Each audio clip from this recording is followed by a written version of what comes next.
Well, welcome to all of you.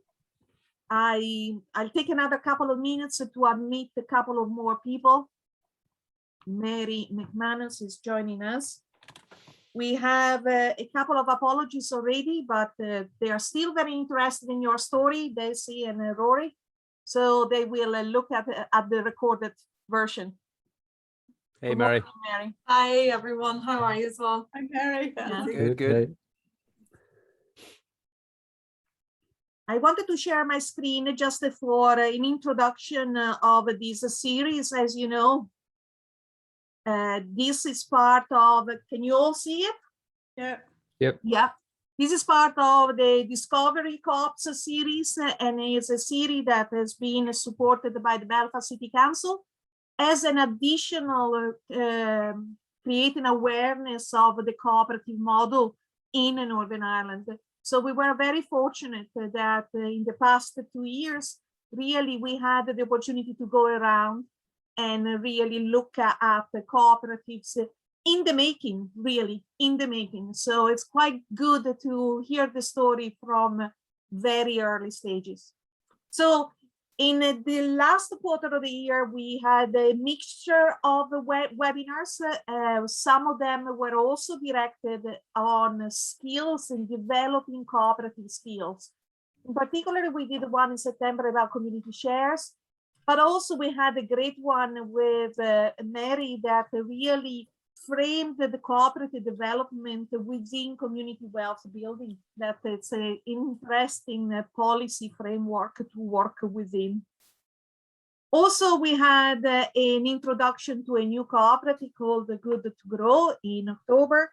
And here is the last month of our kind of relationship with the Belfast City Council. And again, it's about discovering a new emerging cooperative, Rabble Co-op, but also introducing a new series that we hope to develop more in 2022, that is introducing cooperatives globally.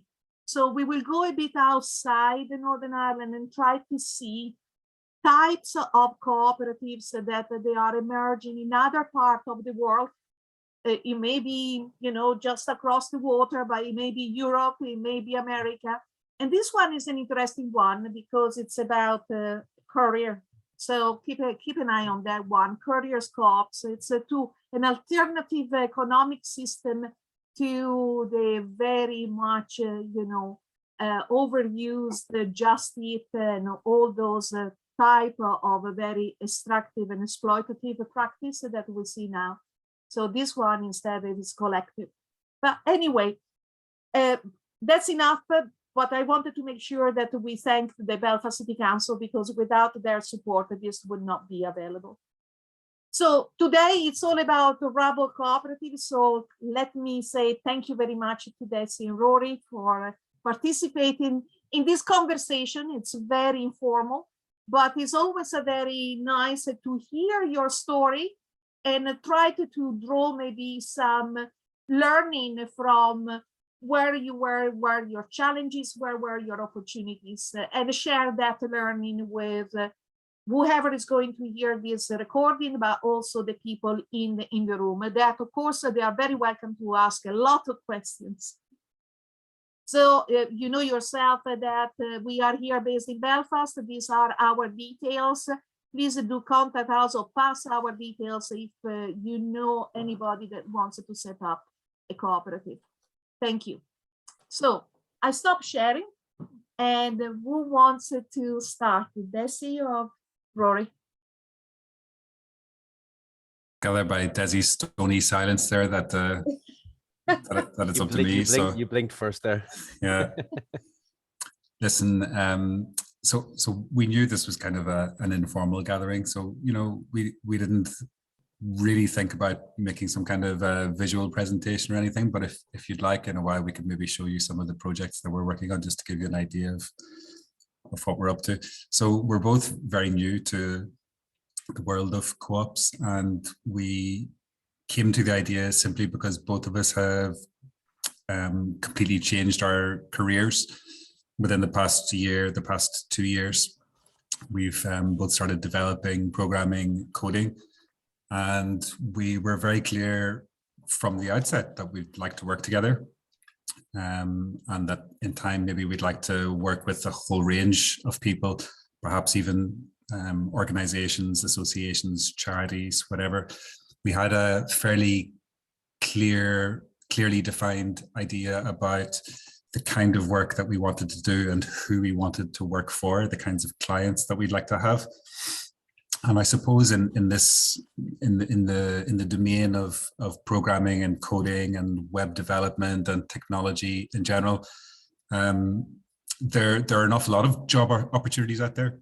And I think it's very easy to quickly kind of get sucked into often high salaried roles, but very much in a corporate environment where I suppose job satisfaction isn't always guaranteed.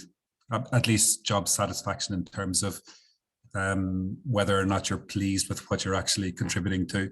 So these were all the kinds of ideas that were going around in our head, and it seemed like the establishment of a co-op was the obvious way to get ourselves into the situation that we wanted.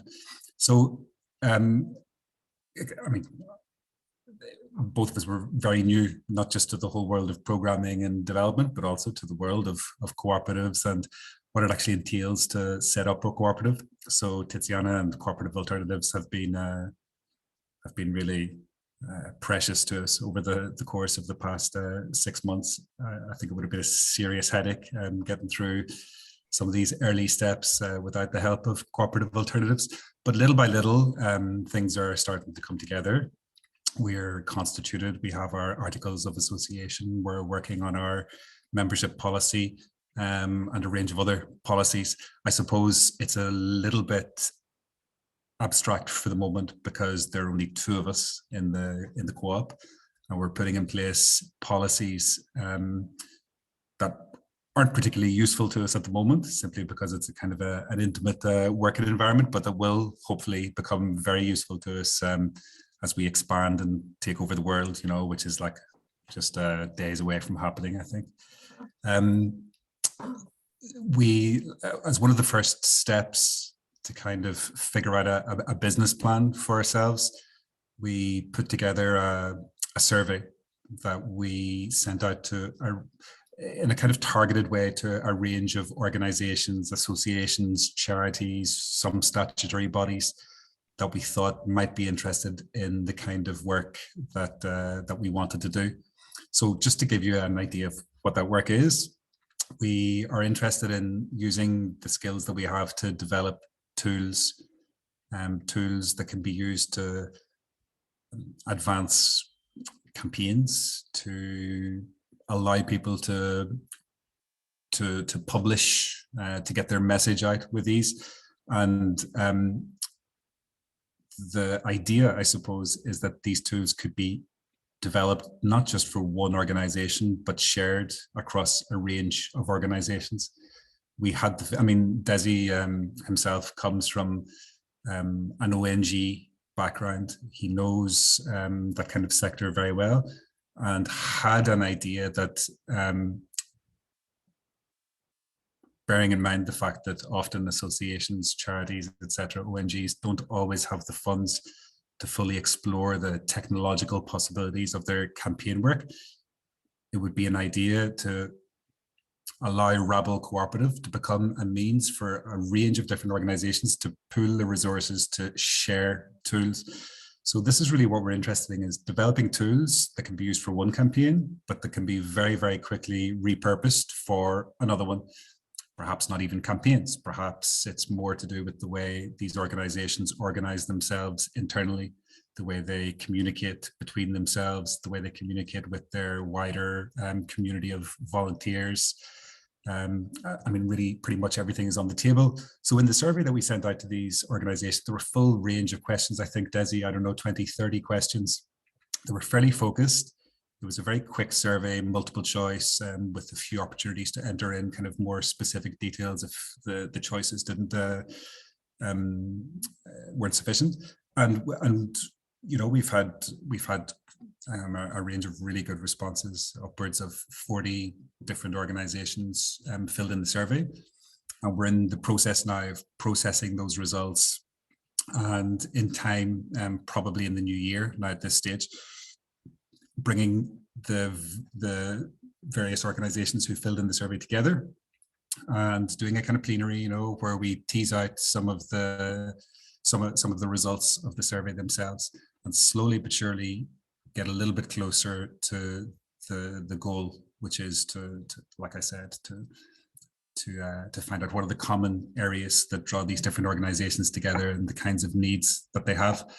So that's really where we are at the moment, where we're working on 2 or 3 projects at the moment that are due to be launched now inside the next 6 weeks before Christmas.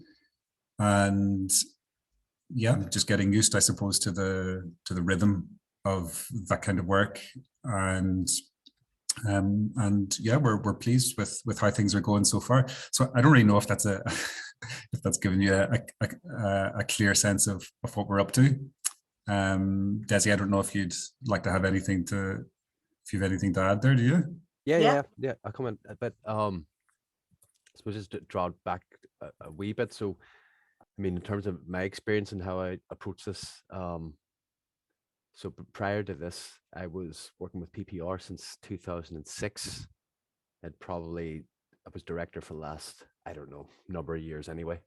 But I think, like, just in general, from about 2010 onwards, I'd say within the NGO world, and Mary will probably know some of this as well, but we certainly felt the need and that kind of pull to become more and more using tech as your mainstream kind of activity in the NGO sector, you know, and to do your activism and to do your activity and to outreach with your constituencies and to engage with other people within your organization.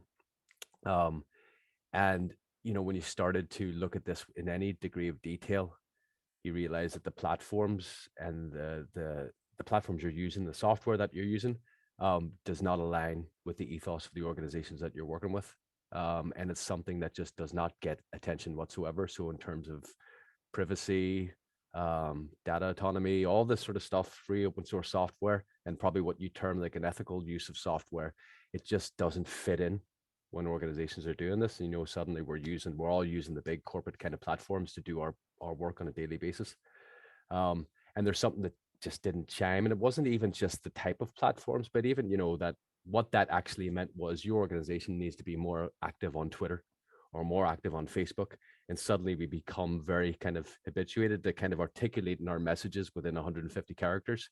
Somehow our activism is being shaped by the platforms that we're told that we have to be on: LinkedIn, Twitter, Facebook, and all this type of stuff. And I mean, I wouldn't say it was a big thing that really, really bugged me, but I was very uncomfortable with it.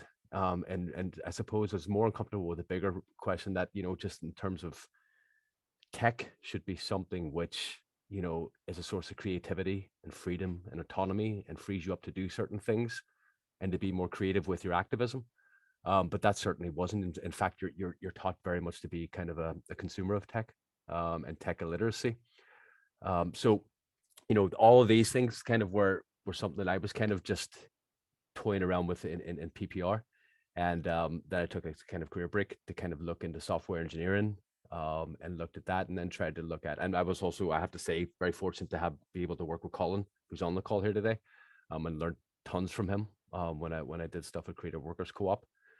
And just, you know, you can see the versatility of tech and how it could be used for different campaigns. So it remained fairly abstract at that time. And then myself and Rory just decided to take the leap and try to look at practically, right? You have that kind of bigger analysis, but what does that actually look like, you know? And what actual tools can you create that will help wean kind of organizations off big tech, and look at this whole idea of community tech? And what does that mean? What does it mean to have community ownership of tech, community management of tech, where you own the data, even possibly even, you know, manage the infrastructure, the whole range of ways that we could be using tech differently. And I suppose when Roy talked about the survey there, that was very much trying to get a sense of, for want of a better term, right, you know, that's our market research here. You know, organizations that we would like to look with, to look at and see what, you know, their values do kind of align with ours. Would they be interested in this? And, you know, what came back from those surveys, which is something that we knew as well, was there is a massive desire for this. I think the problem is people want to do it, but again, people don't know how to go about doing it, and people don't know what it looks like, you know. So the kind of technical expertise that hopefully that we can bring to this can help solve some of that, or even just test some of that, you know, in the early phases. So a bit abstract, but that's kind of where I kind of came to this. Just to add to something that Desi said there, you know, the relationship between organizations and technology isn't really that different from just individual people and technology, in the sense that we tend to be, I don't know, bullied by convenience, if you want, or by the promise of convenience, to the point where we, like all of the technology really that we use, it's very easy to use. Often it's free, you know, when you think about the different kinds of services that are available to people to use. But you're paying for those services in a different way. And it's kind of a complex situation, because one of some of the questions that we asked in the survey were about exactly this point, you know. Does this bother you, you know, that your data isn't really your own, you know, that it's being farmed and parsed and analyzed in order to build up a profile of you, of, you know, the people that work with you, anyone connected to your organization. And really, you ask the same question to a person in the street, you know, about their phone and about how their phone uses their data, and you can pretty much kind of hit a blank wall, you know, of apathy. I suppose people are so used to these tools now, and they really don't see alternatives to them. And I think this is going to be our challenge, you know, to raise this kind of awareness in a context where people seem kind of resigned to it, you know. Thank you very much. I mean, these are very interesting concepts, in particular in this period in which we hear a lot about privacy and also open sources. And they are both kind of, to me, sometimes they sound so contradictory in terms. So you're using open source, but you preserve your privacy. So I guess there is where the concept of ownership comes to play a part. Do you envisage that when you are developing these platforms, you will also develop a new type of ownership that you can offer to the users? Not only from you know, a user point of view, but an ownership point of view. Do you envisage that your users will become also the owners of what you're proposing to them collectively? Well, I suppose many of the tools and resources that we use in our work, you know, in our development work and programming work, are the product of very, very vibrant open source communities. And, you know, I think there's a range of points in common between these kinds of open source communities where people collaborate in their own time and the world of cooperatives in general. So I think those models already exist, Tiziana, you know. Okay. I think they're right there. And I think those are the models that myself and Desi would be interested in using, you know. One of the things we said before is that we'd like to create tools for a range of different organizations. No matter what those tools are, we'd like them to be open source. That means the code would be public, accessible, and reusable by anybody who's interested in using it. So for us, when it comes to the code and the actual products, the ownership is a collective ownership that goes beyond our cooperative, that goes beyond the clients for whom we're providing services. It's universal, you know. It's the basic principle of free software, and it's the one that really, it's the one that motivates us. And I suppose the challenge for us is to find a way to do that, and also to make a living, you know. And I suppose it's going to take us a little bit of time to figure that out. Do we have any questions? Joanna? Joanna, we can't hear you. Yeah, it's okay. Sorry, I just want to get my question in quick because I'll have to leave at 12:30. But for Desi knows me, but Rory, I'm a member of Belfast Co-operative. That's also a mutual home ownership society. So we're very committed to permanent affordability, and like you have really benefited from Tiziana's help with that, setting ourselves up. But we have we're at a stage where we don't have a site, we don't have finance or anything like that, but we are keen now to develop some kind of presence online and to link up with other people, and would really like, maybe we could talk to you later about how we could work with you, or how you could work with us to support us to be part of a collaborative community around using open source and all that kind of thing, because I think it would be of great interest. And we're going to, and we could fundraise for that, because obviously you have to make a living. But you had said at the beginning that you were, developing tools that can be used to promote campaigns. So, but I was just interested to know if you would also work with other cooperatives, I suppose, who are not necessarily, running campaigns, but doing something quite innovative and radical, in terms of, in our case, in terms of housing. Without a doubt, I mean, cooperatives would be really our ideal. The ideal for us to work with other cooperatives, or really ultimately any organization that has cooperative values, at least at its heart. Not necessarily an organization that's constituted as a cooperative, but one that shares the same kind of values. Definitely, Joanna. Yeah. Thank you. Yeah, I Be think in touch.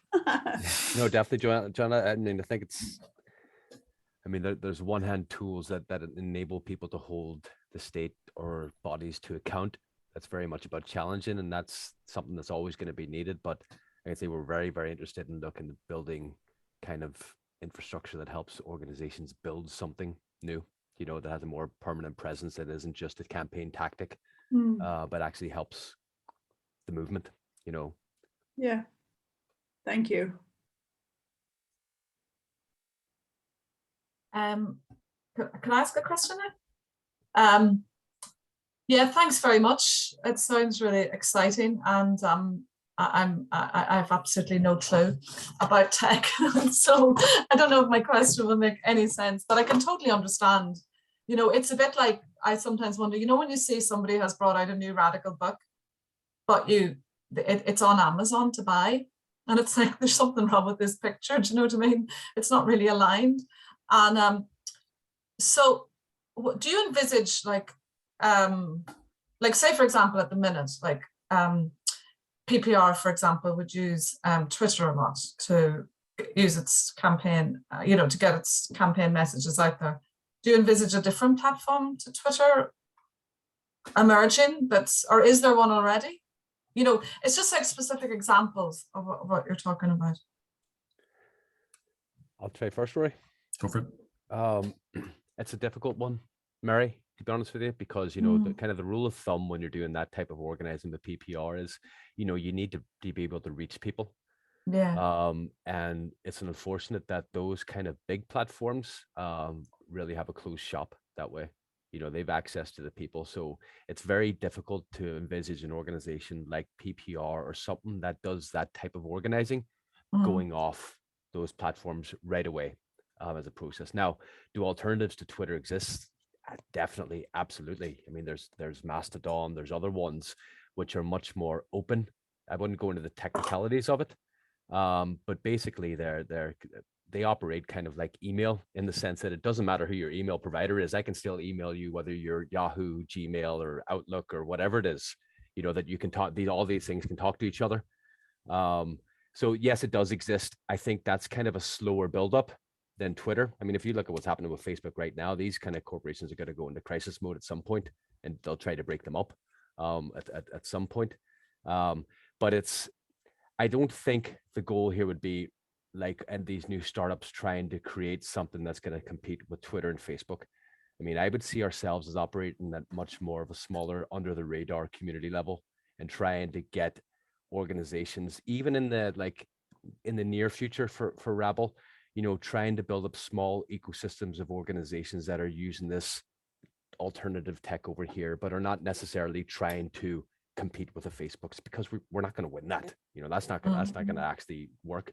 So it's trying to find, I think, where right now in the way that organizations use tech, is it capable to interrupt it and disrupt it and replace it with something new, something more ethical that maybe can get more traction. You know, that's not going to be here. We've come up with an alternative to Twitter, because probably after a year you'll have 5 people using the platform, while Twitter's, you know, 5 billion. So could that be like, you know, an email provider, for example?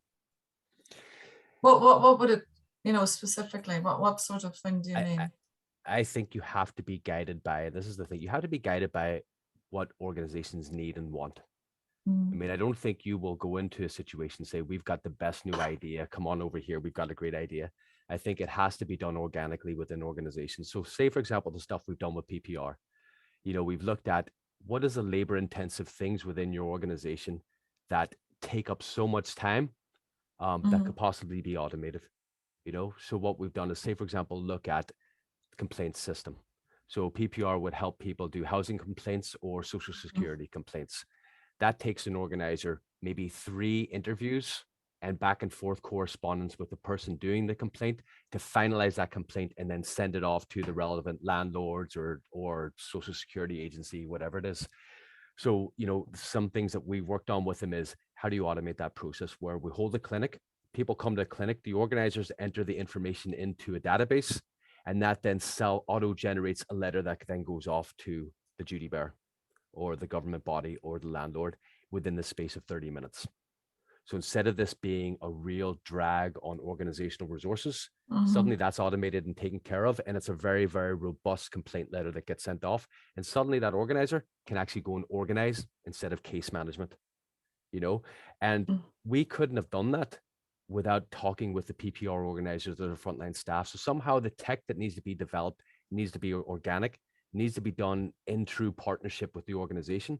But then what you see is PPR doing that. There's no reason why a trade union wouldn't do the same thing for shop stewards on the shop floor doing that. Or for example, you couldn't use that to object to fracking in Fermanagh and submit complaints to the council authority.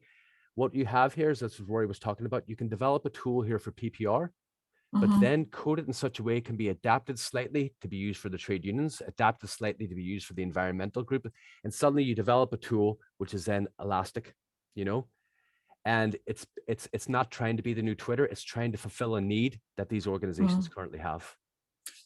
Mary, just to come back to your point about Twitter, you know, because, you know, it's a big thing. And, you know, in the context of everything that we've said, it's one of the things that we least about our job, is that probably at various points when we're creating products or services for organizations, they're going to ask us to integrate their social media work into those products.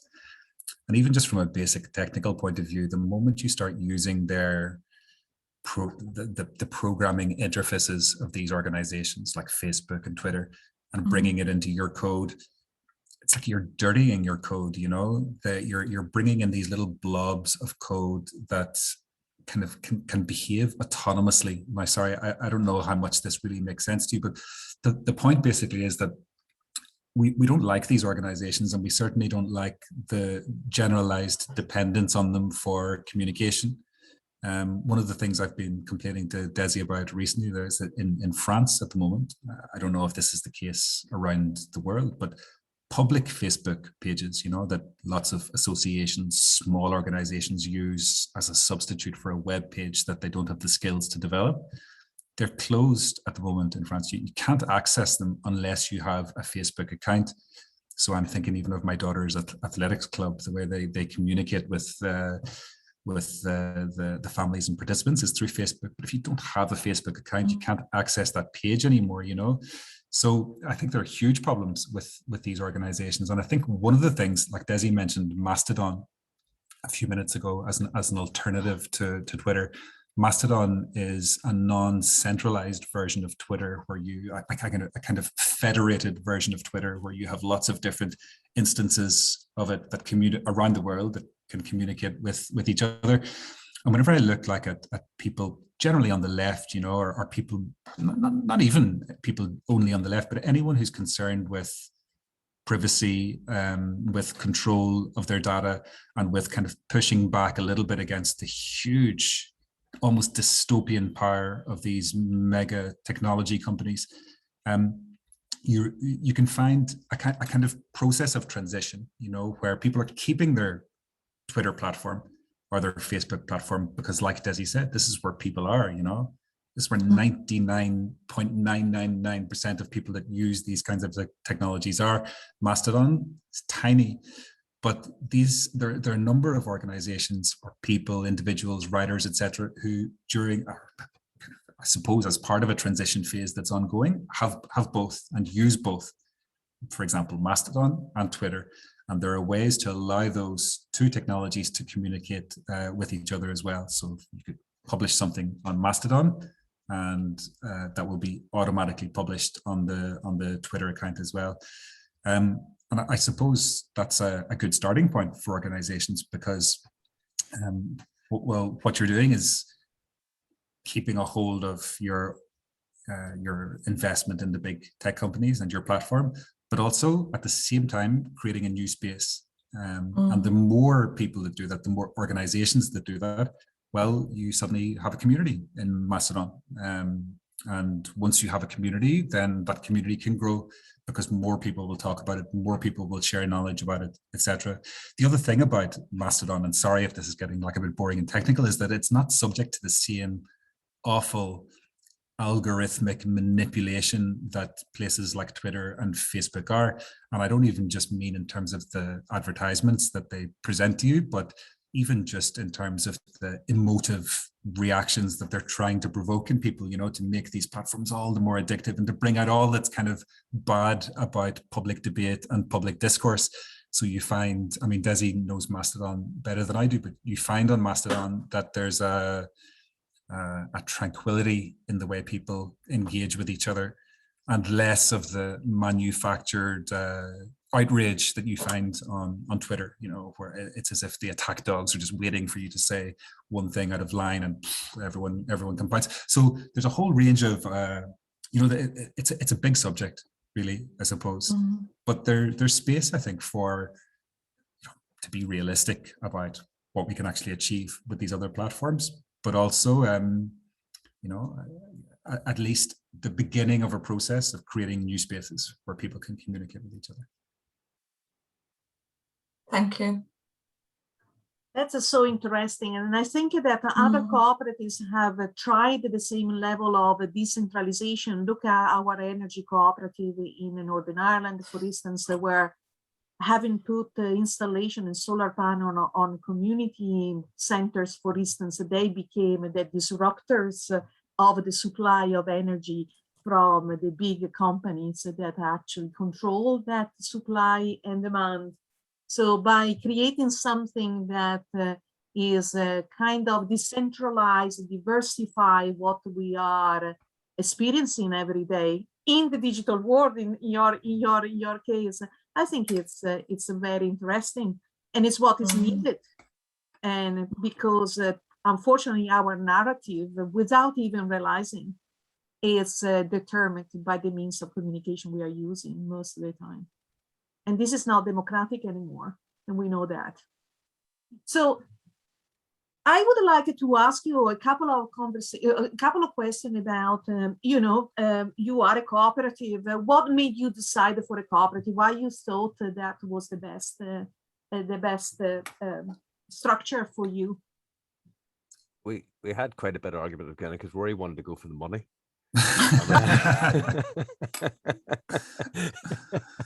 The Manhattan book, as he calls it. That's right.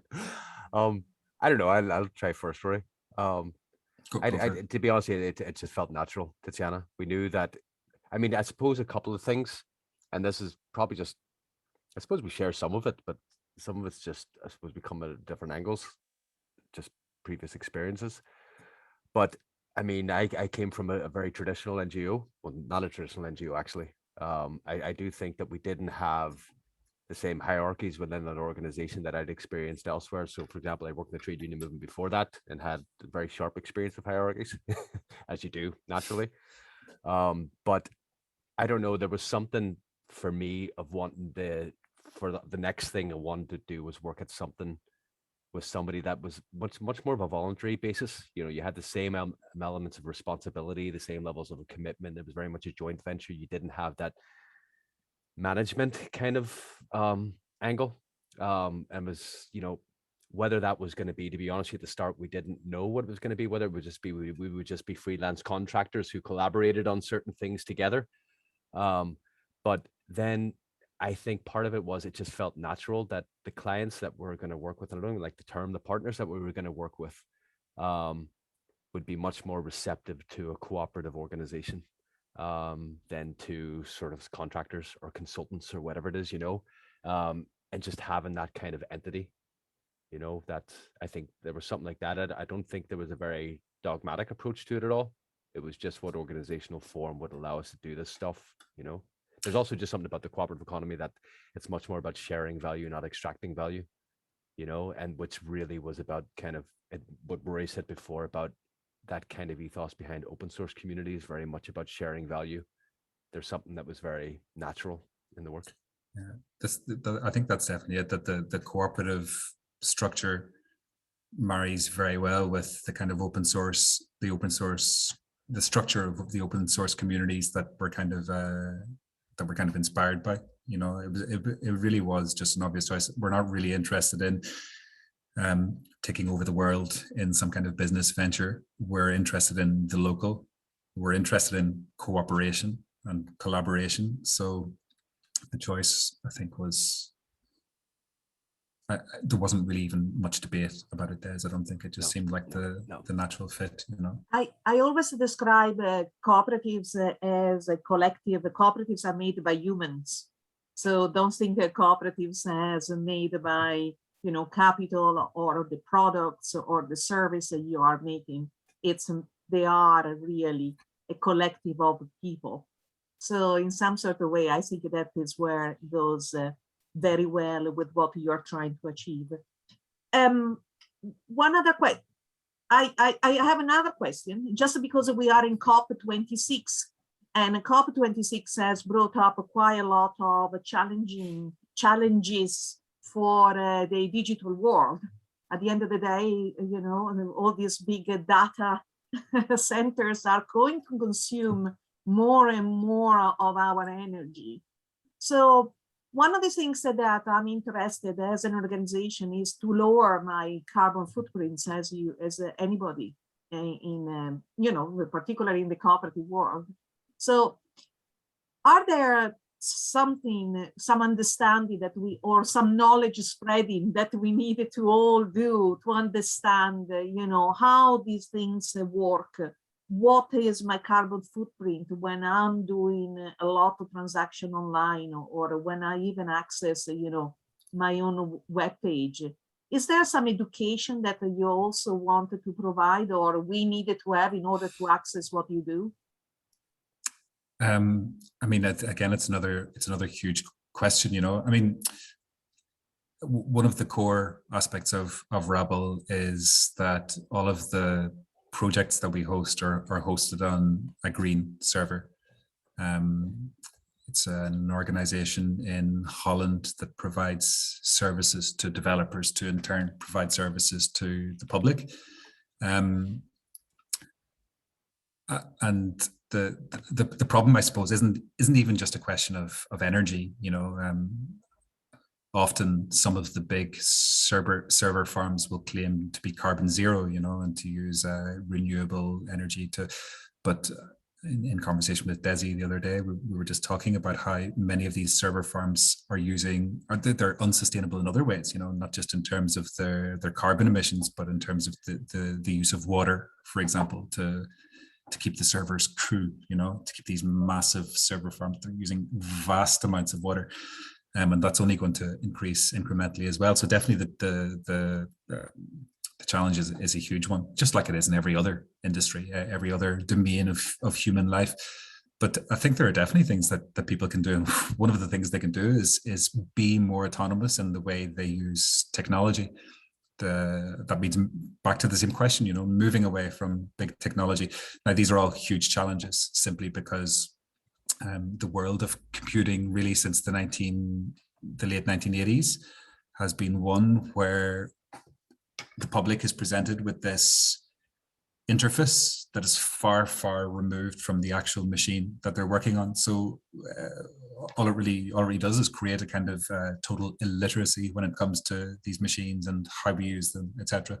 So it's a huge challenge, you know. Maybe stop streaming would be the start, you know.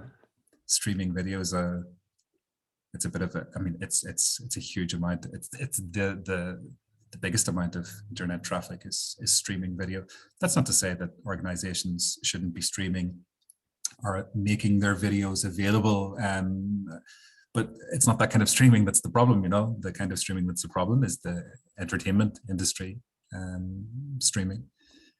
It represents a vast amount of internet traffic, all of which, of course, has a cost in terms of carbon emissions and water and a million other things as well. Des? I agree.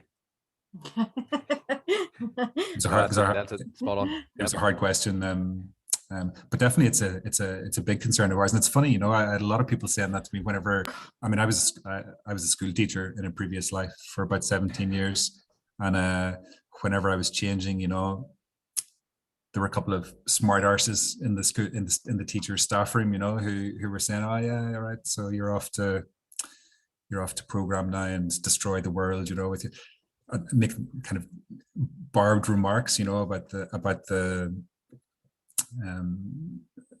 just the vastness of that world and its impact on its ecological impact. It's not alone, you know. It's the same as any other industry, but it's a big concern of ours, and it's why we went for the green hosting option, which is like a beginning point, I suppose. There are other things we'll be able to do, hopefully, in time as well. Yeah. Well, there are a lot of cooperatives that they are trying to reflect on what does it mean really to reduce your carbon footprint and in your daily practice. So it's something that we needed to bring this conversation to them and try to disentangle this big, you know, I'm a technophobe, I have to say, and there is somebody here, Colin, that knows how bad I am with technology. But Colin, can I bring you into the conversation? And you've been, you know, the founder member of another very successful cooperative in the digital world. What kind of advice would you give to emerging cooperatives like Rabble? Especially, you know, you went down to the cooperative route as well. So what would you say to them, just to help them not to make the same mistakes, maybe? Okay. Well, first of all, your approach with open source software is solid. There's a lot of questions that are regularly there's a lot of questioning of open source software. Like Tiziana, you mentioned about privacy. The benefit of open source software is that anyone who's technically minded can review that software's code and know what services they're using. So you know right away if they're using a service that would sacrifice your privacy. So it's actually more open from a privacy basis. Being able to see that does actually allow others to inform you if your privacy is under threat. With closed source as such, where it's private, you won't actually know if somebody's doing that. And depending on the small print, you may never know. So open source is definitely the way to go, and especially considering that most of the internet runs on open source. It is strange that open source is questioned so much, but I think it's because closed source is generally sort of operated with by the biggest companies that have the most money, that market everything towards use their tools and nothing else. What open source is completely about everything, about using all of the tools that are out there that do what you need them to do. You mentioned, guys, about being able to tweak the tools that you make to make it more adaptable. This may already be in your thoughts. For each of the different services, if it's to do with a communication aspect, if it's to do with an internal statistical thing or complaints, having the bits that aren't tweaked centralized so that you can update that and everyone benefits from those features, that all of those updates is something that's really useful. So you may work with one organization and worked with 20 others in the next 2 years.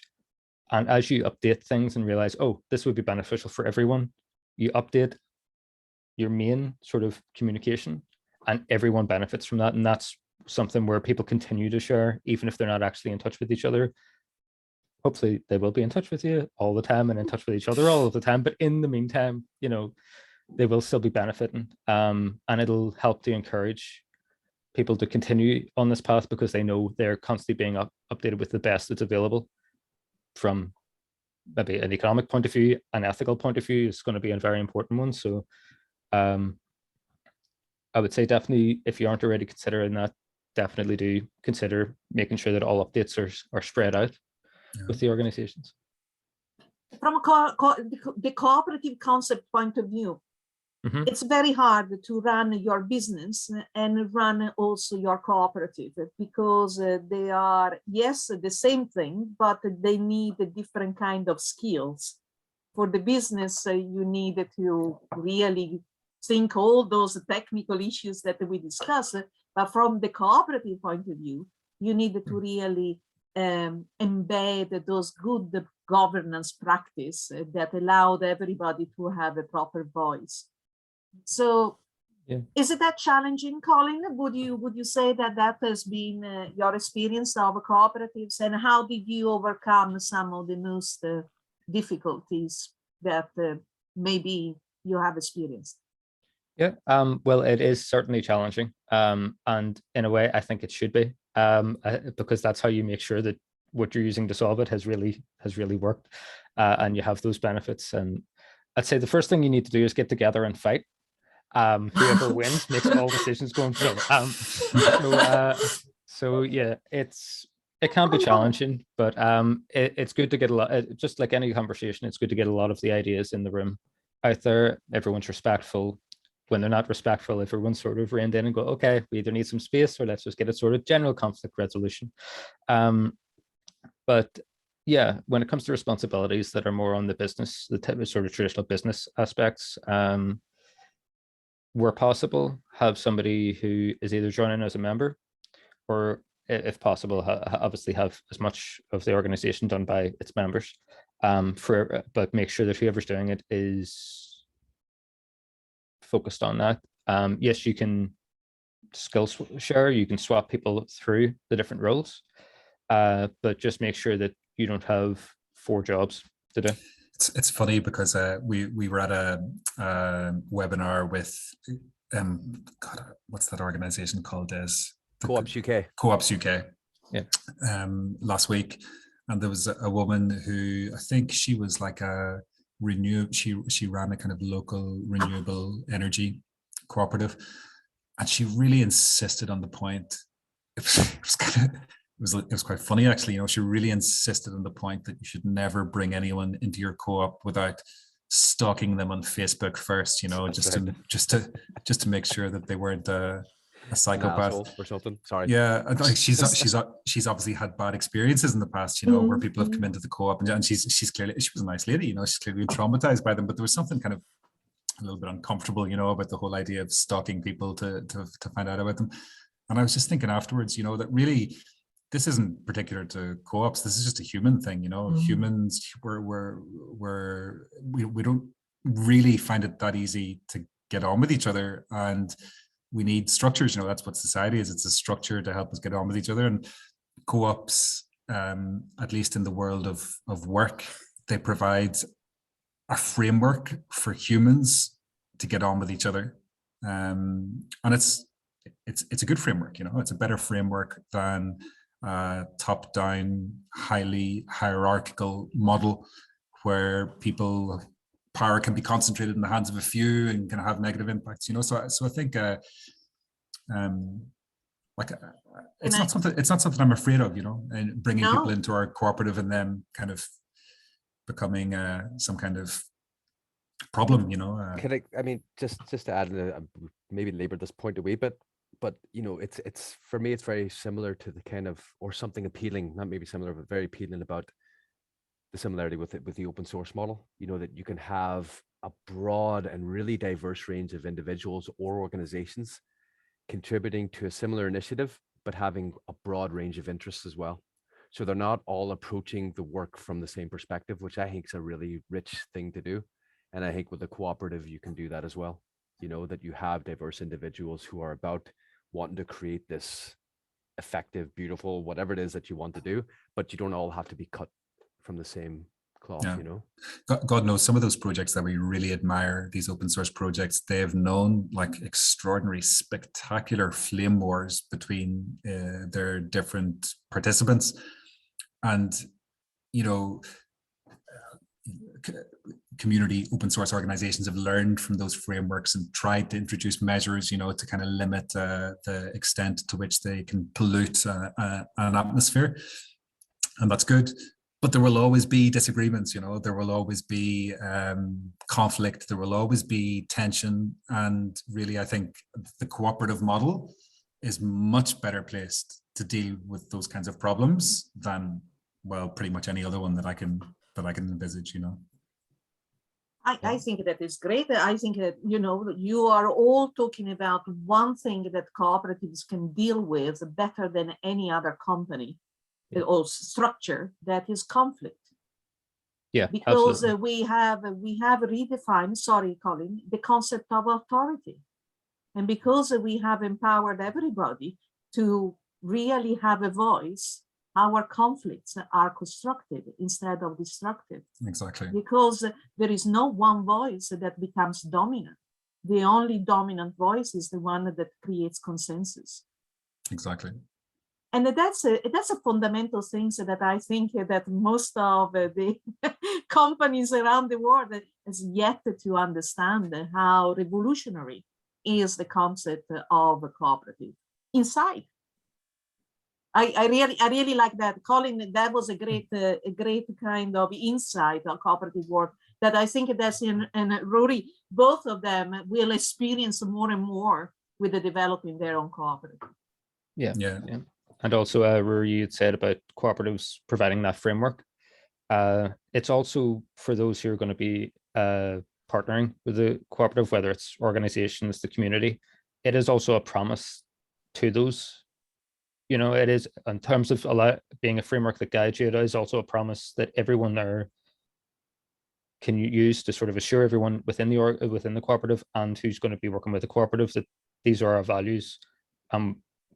Even to the extent where we may be legally bound by them, like the trust is there anyway. It's sort of the ethos is there with that business. It's not the outset, yeah, exactly. If not before, and you realized, oh, I better make a living, so I'll set up a co-op. But the ethos was always so integral to it. So yeah. I would say that this has been a very, very interesting conversation, and I needed to thank you, all of you, but in particular Desi and Rory, and wish them all the best for their journey. No, thank you guys. Yeah. Do you? I think that we can close here the session. Are you all happy, or there is any kind of unsaid or untouched issue that we wanted to dedicate some time to? Are we happy to Unless to there's any other close it? questions at all? Just when is your first fight? We already had it, Colin. Okay. Coming up soon. I'm in training, so I'm ready. Okay. Fair enough. Yeah. It goes without saying you must have a website. So, do you? Well, you know, In development. We're so, Oh, is it okay? We're so overwhelmed with other projects that are our priority that we're trying to get some space to actually develop our own, you know, so it'll come soon. I think we're looking at in January launching the kind of results of our survey and our website and organizing a kind of plenary with the organizations that filled it in all at the same time. So Mary, there's something about like and it did remind me a lot about PPR in the early days that people don't get it unless they see it. You know, and there's no point having a theoretical or academic discussion about the use of tech in the community. People want to know exactly what that looks like. So when launching a website, we want to have a bit of a portfolio of projects where people can go, right, that's what it is. You know what I mean? Yeah, so totally. It's important to kind of build up that body of work and then launch the website. I think that's the approach we're going to go for. Okay. Sounds Sounds good. One piece of advice there on terms of Rory, you'd said you've been so busy on projects that you haven't had time to sort of, now obviously you're building the portfolio, so that, but say just for the future, always in the future, always make time to make sure you're developing internally, 1 hour a week, whatever it is, make sure that you're never so bogged down, because it's, aside from you're also updating people and you're sort of keeping everything fresh that way, it sort of renews that sense of achievement rather than being constantly bogged down with a workload. Even if it's exciting work, when stress is stress, and sometimes just having it on the website is sort of that you've just given yourself the prize sort of thing by going, yes, I did this, or we did this, Exactly. So, no, you're dead right, Colin. That's useful. Colin, And thanks. have a pint every so often, just to celebrate. just once an hour, just you might need it, depend on the project. You have the meetings over the pinch, yeah. I'm too far away. I'm too far away to sit down and enjoy it. A virtual pint, But Virtual one, yeah. It's listen, not quite the same though, but anyway. no, that's definitely not. Thank you again. I think these are informal chat. Thank you for all participating. It's about learning about you and learning from the movement in some sort of way. So thank you for your contribution. Thank And you, best Tatiana. of luck. Thanks, Tatjana. Thanks, guys. Thanks for all Thank that. you. All the best, folks. Bye, guys. Thanks, Thank you. everybody. Bye. Thank you. Bye-bye. Bye-bye. Thanks. Bye. Bye. Thank you.